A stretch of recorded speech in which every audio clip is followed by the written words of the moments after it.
कि जो Japan country है उसमें 1965 में टेक्टाइल पाथवे का एक कंसेप्ट आया था। तो काफ़ी सारे लोगों ने टेक्टाइल को देखा है बट उनको एक्चुअल में पता नहीं है कि व्हाट इज टेक्टाइल।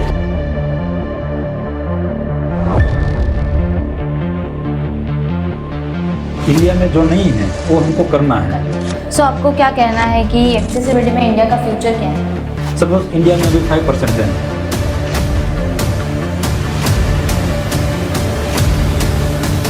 तो जापान में आज हम लोग देख रहे हैं और फ्यूचर में इंडिया में भी हम देखेंगे। सो भाविन भाई, आपके एंटरप्रेन्योर जर्नी में आपको ऐसा कौन सा इंस्पिरेशन मिला जिसकी वजह से आपने एमिनेट स्टार्ट किया? हालांकि हमारे लिए या जो जनरल पब्लिक है उसके लिए अननोन हो सकता है। सो आप कोई नई प्रोडक्ट लॉन्च करने वाले हैं? हालांकि आप दुबई का कोई भी पुलिस स्टेशन पे जाओ तो वहाँ पे हमारा प्रोडक्ट लगा हुआ है। क्या एक्सेसिबिलिटी सिर्फ गवर्नमेंट बिल्डिंग तक लिमिटेड होनी चाहिए? One book every entrepreneur should read. Shrimad Bhagwat Gita. Joining us today, Bhavin Patel at Eminent, who will share some insight from the accessibility industry, the story behind Eminent, vision, innovation, leadership, and that continues to shape its journey. Welcome to the show, Bhavin Bhai. Before we dive in, could you please introduce yourself? What's your role in Eminent? By professional मैं mechanical engineer हूँ। 2013 से मैंने बेंगलोर से from VTU university से pass out किया है। Basically मैं गुजरात राजकोट से बिलोंग करता हूँ। तो after my engineering I come back to my native place and मैं यहाँ पे कोई अपॉर्चुनिटी देख रहा था कि जिसमें मेरा जो यूटिलिटी है टेक्निकल नॉलेज का वो भी हो और कोई इनोवेशन वाला प्रोडक्ट भी मिले। तो स्टार्टिंग में तो क्या था कि माय पेरेंट्स टीचर थे तो उसके पास मतलब बिजनेस बैकग्राउंड नहीं था। तो हम क्या करते थे कि जो मेरा रिलेटिव्स है उसकी फैक्ट्री में जाता था, वहाँ पे बैठता था, देखता था कि इंडस्ट्री कैसे वर्क करती है, नया प्रोडक्ट कैसे बना के कैसे मार्केट में बेचना है, वो सब बेसिक नॉलेज में ले रहा था। उसके बाद मैंने देखा कि एक कंपनी में अपॉर्चुनिटी मिला मुझे एज ए प्रोडक्शन इंजीनियर के रूप में। तो मैं वहाँ पे वो जॉब स्टार्ट किया एज ए प्रोडक्शन इंजीनियर। तो वहाँ पे वो लोग क्या करते थे कि जो एंटी स्किड प्रोडक्ट बना रहे थे फ्लोरिंग के लिए, जो अपना फ्लोर होता है उसको एंटी स्किड कैसे करें डे बाय डे। जैसे अभी मानसून का सीजन है तो सबसे ज़्यादा वो प्रोडक्ट का रिक्वायरमेंट है कि कोई पीपल गिर ना जाए, उसको चोट ना आए, उसके हिसाब से। तो वो ज्वाइन किया। उसके बाद मैंने 2.5-3 साल उसमें काम किया। उसके बाद मैं वही सोच रहा था कि कुछ मेरे लिए क्या करूँ जो मेरा भी पर्पस सोल्व हुए और इनोवेटिव प्रोडक्ट भी मिले।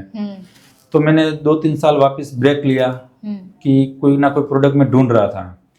तो उसके बाद जो मेरा बिजनेस पार्टनर है हार्दिक, वो मुझे मिला और हम डेली मतलब एवरी वीकेंड पे कुछ ना कुछ बात करते रहते थे नया प्रोडक्ट के बारे में, नया इनोवेशन के बारे में। तो उसमें हमको एक एंटी स्किड जो मेरा बैकग्राउंड था, बाय प्रोफेशनल मैकेनिकल इंजीनियर था, तो वहाँ से हमको एक प्रोडक्ट मिला जो सर्च करते करते कि जापान में ऐसा एक इन्वेंशन हुआ था 1965 में, उसको बोलते हैं टेक्टाइल पाथवे।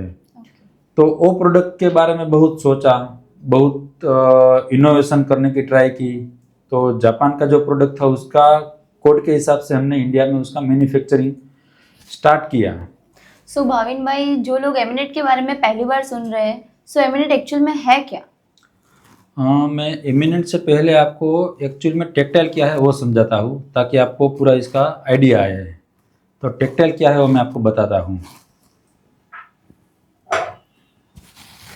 आपने बहुत सारी जगह पे देखा होगा कि ऐसा स्टड, ऐसा स्ट्रिप कुछ लगाया हुआ है। अब नॉर्मल पीपल को पता नहीं है कि ये क्या लगाया है, तो मैं आपको इसके बारे में पहले बताता हूँ। ये है हॉर्निंग स्टड और ये है डायरेक्शनल स्ट्रिप। सपोज आप बस स्टॉप पे गए तो जहाँ पे आप सबसे पहले जो स्टेयरकेस चढ़ के मेन एंट्रेंस पे आते हो वहाँ पे ऐसा पूरा पट्टा लगाया है हॉर्निंग स्टड का। उसके बाद ऐसा डायरेक्शनल स्ट्रिप लगाया है। उसके बाद वापस कोई जंक्शंस आता है, सपोज राइट हैंड जाना है विंडो टिकट के लिए, तो वहाँ पे हॉर्निंग स्टड का जंक्शन आता है। उसमें जहाँ पे वापस लास्ट स्टॉप है, जहाँ पे डेड एंड एरिया है, वहाँ पे हॉर्निंग स्टड आता है। तो 3 जगह पे हॉर्निंग स्टड आता है और इन बिटवीन जितनी सारी स्पेसिस है वहाँ पे डायरेक्शनल स्ट्रिप आता है। तो टेक्टाइल पूरा पाथवे एक प्रोडक्ट से नहीं बनता है, वो 2 प्रोडक्ट से बनता है, horning stud and directional strip. हालांकि हमारे लिए या जो जनरल पब्लिक है उसके लिए अननोन हो सकता है, पर जो विजिबली ब्लाइंड पीपल है उसको डे 1 से स्कूलिंग में ही पढ़ाया जाता है। तो वो अपना जो केन होता है जो घुमाते हैं वहाँ से उसको इंडिकेट मिलता है। ऐसा छोटा छोटा स्टड आया तो मतलब कि अलर्ट रहना है, और ऐसा स्ट्रिप आया तो उसका मतलब है उसको आगे जाना है। Easy to direction, easy to navigate. तो जो ब्लाइंड पीपल है वो आराम से जो पूरा प्रीमाइसिस है वो नेविगेट कर सके with both of this product. तो ये है टेक्टाइल, और टेक्टाइल पाथ इमिनेंट बनाता है, तो इसलिए उसका है Okay. Eminent tactiles. That sounds great. So what problem are you trying to solve? Problem में ऐसा है, देखो मैडम, कि सबसे पहले इंडिया में जब किसी के पास ये प्रोडक्ट नहीं था, किसी के पास नॉलेज नहीं था, सिर्फ हमारा जो नेशनल बिल्डिंग को 2016 में इंट्रोड्यूस हुआ टेक्टाइल पाथवे एक्सेसिबिलिटी का पार्ट में, तो उसमें एक बेंगलोर का कंपनी है इंटर कॉरपोरेशन, उसका हेडक्वार्टर से हमको ऐसा मेल आया कि हमको हमारे जो प्रीमाइसिस है उसको एक्सेसिबल करना है, तो आप क्या हेल्प कर सकते हो। तो पहली बार था तो मैं पर्सनली उधर गया और देखा कि ये जो पूरा प्रीमाइसिस है उसमें कितना कॉमन एरियाज है। सपोज जो विजिबल ब्लाइंड पीपल प्रीमाइसिस में एंट्री करता है, उसका कार पार्क होता है, वहाँ से लेकर मेन गेट से लेकर अपना lift, lobby, reception, dedicated work station, food court and washroom, उतना जो बेसिक कॉमन एरियाज है उसको जो normal people either the blind people उसको डेली यूज़ करना है, तो उसको एक्सेसिबल कैसे बनाए हैं इतना एरियाज को। तो उसमें हमने सबसे पहले एक स्केच बनाया, लेआउट बनाया कि ऐसे ऐसे नेविगेट कर पाएंगे ब्लाइंड पीपल। उसके बाद हमने वो क्लाइंट को भेजा, आप एक बार चेक करो, इसमें कोई आपका फीडबैक है तो बताओ हमको। पर आपको सरप्राइज होगा कि उसको भी नॉलेज नहीं था, क्योंकि ये था ही नहीं इंडिया में। तो उसने क्या किया कि और लेआउट पूरा अपने जो यूएस की टीम है आर्किटेक्ट की उसको भेजा, वहाँ से अप्रूवल मिला। उसके बाद वो हमको बोला कि चलो ठीक है, अभी अप्रूवल आया है, ऐसे हमको बनाना है। तो हमने पूरा पाथवे जो स्केच पे था वो इम्प्लीमेंटेशन रियल में किया बिल्डिंग में। तो उसके बाद आप फ्यू वीक्स देखो तो जो ब्लाइंड पीपल है वो पहले किसी की हेल्प से कोई जो प्लेसेस नेविगेट करते थे, आज वो without anybody help they can access each and every corner of the premises for the basic needs।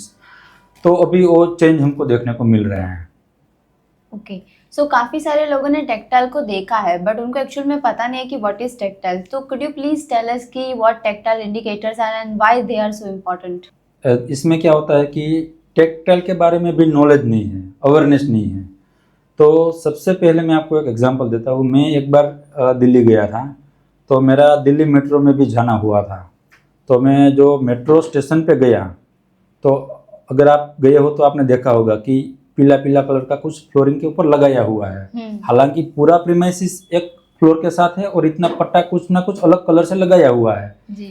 तो सबसे पहले सबको तो ये लगता था कि ये पैर पोंछने के लिए है कि पता नहीं था, इसके बारे में नॉलेज नहीं था, अवेयरनेस नहीं था।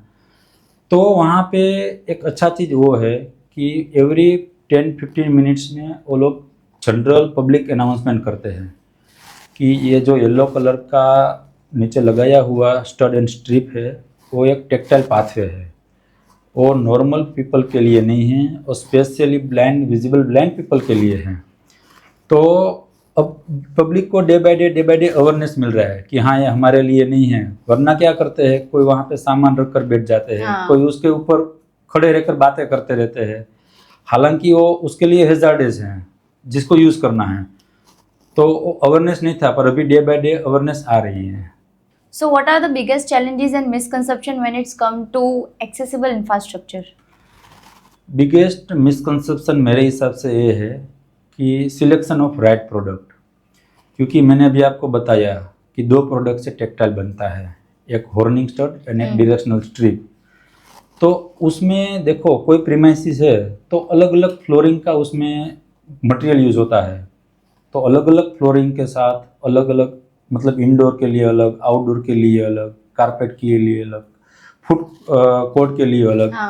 तो वो सारी अलग अलग प्रोडक्ट का सिलेक्शन कैसे करें, और सबसे ज़्यादा अभी मिसकंसेप्शन है। और दूसरी चीज़, आपने अगर राइट प्रोडक्ट सिलेक्ट भी किया तो उसका इम्प्लीमेंटेशन, जो नेशनल बिल्डिंग को 2016 वॉल्यूम 2 में पूरा दिया हुआ है, गाइडलाइन दिया हुआ है कि कैसा जंक्शन का डिज़ाइन होना चाहिए, कैसा स्ट्रिप का डिज़ाइन होना चाहिए।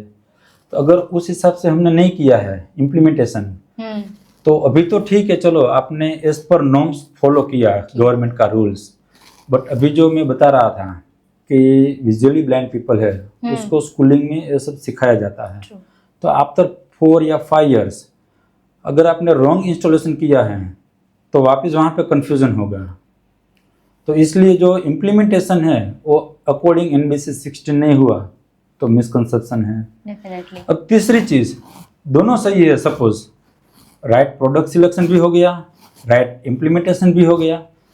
अब कॉरपोरेट में क्या होता है, आजकल जो यंग लेडी है वो हाई हील्स शूज़ पहन के आती है ऑफिस में, तो उसको परेशानी होती है। अगर हिल्स इसके ऊपर आ गई तो फिसल जाती है, गिर जाती है, तो कंप्लेंट डालती है मैनेजमेंट को कि ये क्या लगाया है, सही है। Why should you use this kind of product on the floors. पर यह समझना चाहिए कि ये प्रोडक्ट हमारे लिए नहीं है, नॉर्मल पीपल के लिए नहीं है, जिसके लिए है उसको यूज़ करना है।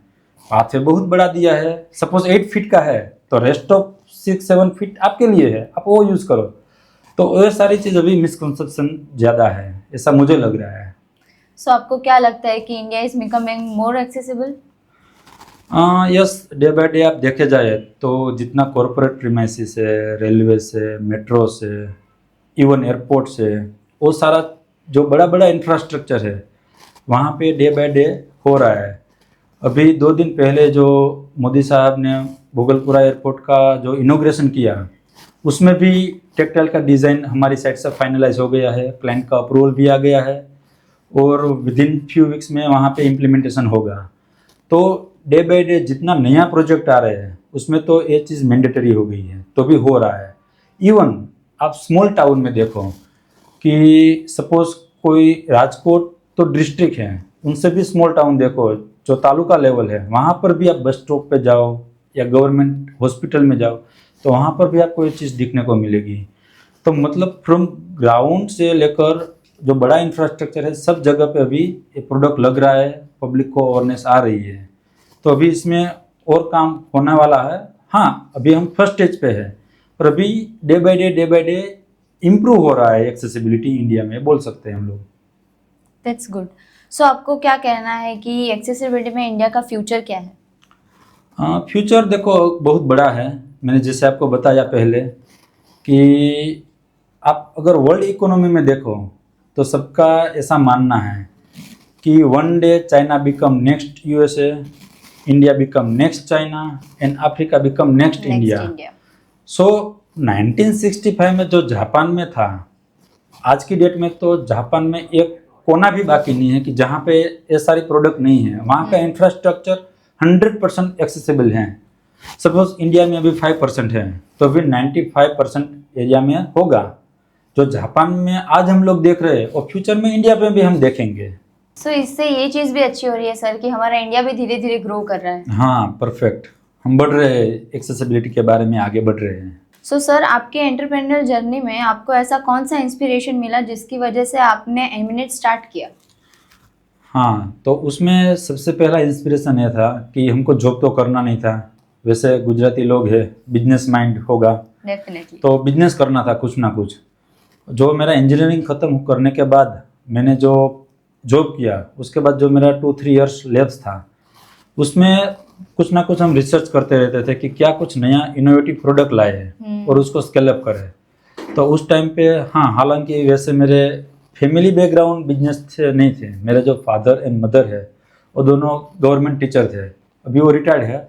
तो उसने भी बहुत सपोर्ट किया उस टाइम पे कि कोई बर्डन नहीं है फैमिली में, या गुजराती में तो आपको पता है कि ज़्यादा टाइम पे शादी टाइम पे निपटाना है, वो भी नहीं बर्डन था। तो वो अच्छा एक टाइम मिला था हमको कि कुछ नया करने का टाइम मिला था। तो वो जो नया करने में हमने सबसे पहले क्या किया कि देखा कि इंडिया का जो इंफ्रास्ट्रक्चर है उसमें कौन सी चीज़ नहीं है।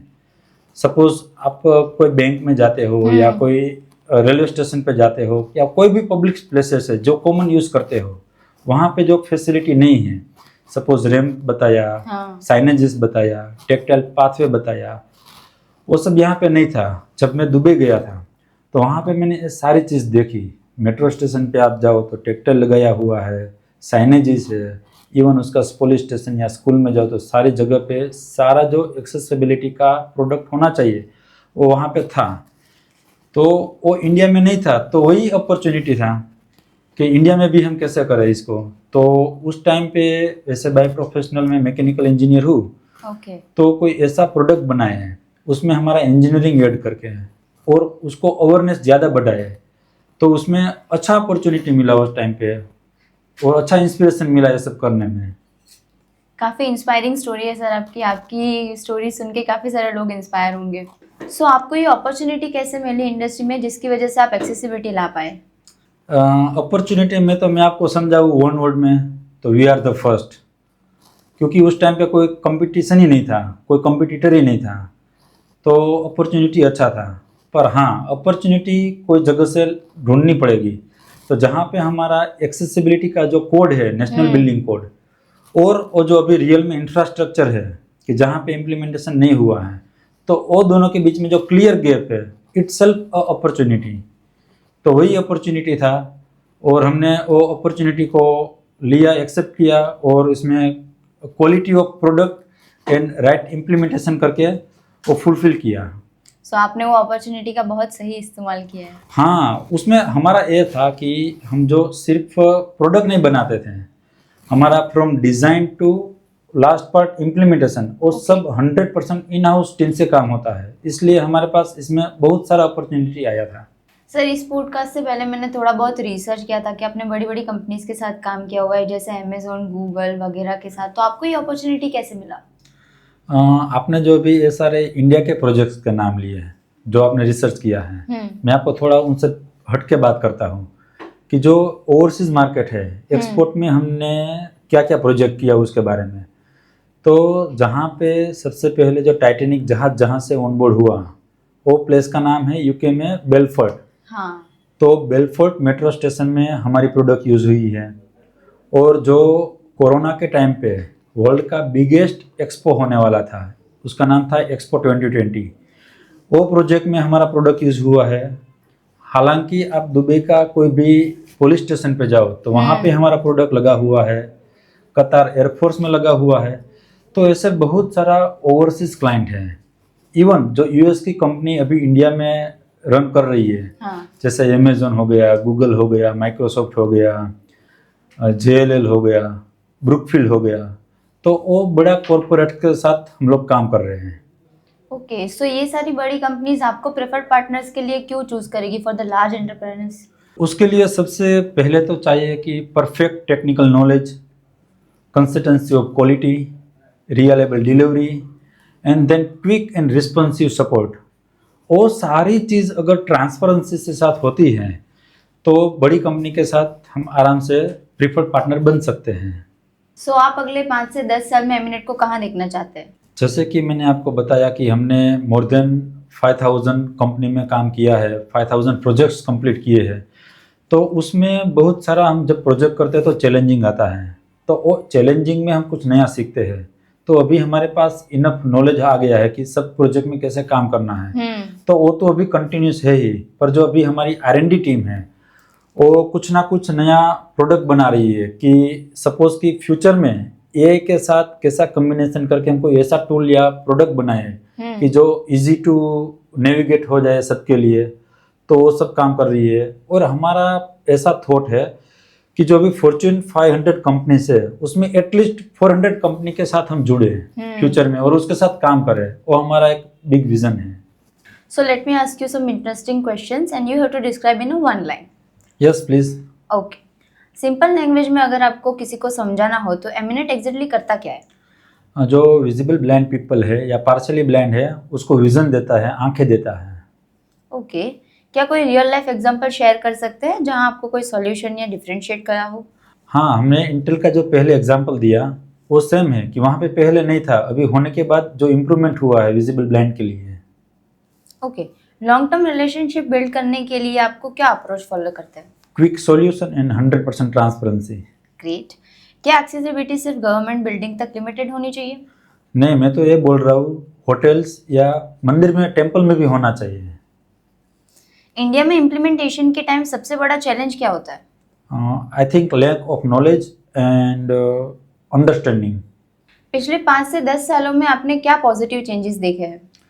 अवेयरनेस बढ़ी है, उसकी जगह अवेयरनेस बढ़ी है, तो अभी सिर्फ एज पर गवर्नमेंट रिक्वायर्ड्स में नहीं बट इंक्लूसिव इंफ्रास्ट्रक्चर का पार्ट भी बना है। टेक्नोलॉजी एक्सेसिबिलिटी को कैसे ट्रांसफर करेगी? एआई के साथ इनोवेशन सॉल्यूशन आएगा। शुरुआत में सबसे बड़ा चैलेंज क्या था? Lack of knowledge regarding the product selection and the right implementation. पहला मेजर क्लाइंट कैसे मिला आपको? सबसे पहले तो हम डायरेक्ट एक्सपोर्ट करते थे, तो कनाडा में हम जो सप्लाई कर रहे थे उसने रेफरेंस दिया इंडिया में कोई बड़े आर्किटेक्ट को, और वहाँ से हमारा पहला प्रोजेक्ट स्टार्ट हुआ। ओके, कोई मेमोरेबल प्रोजेक्ट हो जो आपको आज भी याद हो? हाँ, वो बड़ा इंटरेस्टिंग क्वेश्चन है। अमेज़न, जो उसका हमने सॉल्यूशन सिर्फ कॉरपोरेट ऑफिस के लिए लिया था पान इंडिया में। उसके बाद उन लोगों का ऐसा थॉट था कि हम वेयर हाउस भी ले, जो more than I think 274 warehouse है, तो दोनों का कॉम्बिनेशन में हमको काम करना था। वो एक मेमोरेबल प्रोजेक्ट था हमारे लिए। Great, so let's move to some rapid fire questions. Yes, move on. One word that describes a minute. Quality. Your biggest motivation. Solution of problems। One habit that you never skip. Morning prayers and gym। One business lesson you will never forget. Quality is remember after long, price is forgettable। One book every entrepreneur should read. Shrimad Bhagavad Gita ji. One person who inspires you the most. दादाजी Pandurang Shastri Athawale. One word that describes your journey so far. सखत मेहनत। One last question, which is harder, starting a business or scaling it? Scaling it। Thank you so much, sir, for your time. Thank you। And with that, we have come to the end of today's episode, and a big thank you to Mr. Bhavin Patel for sharing such valuable insights and experiences with us.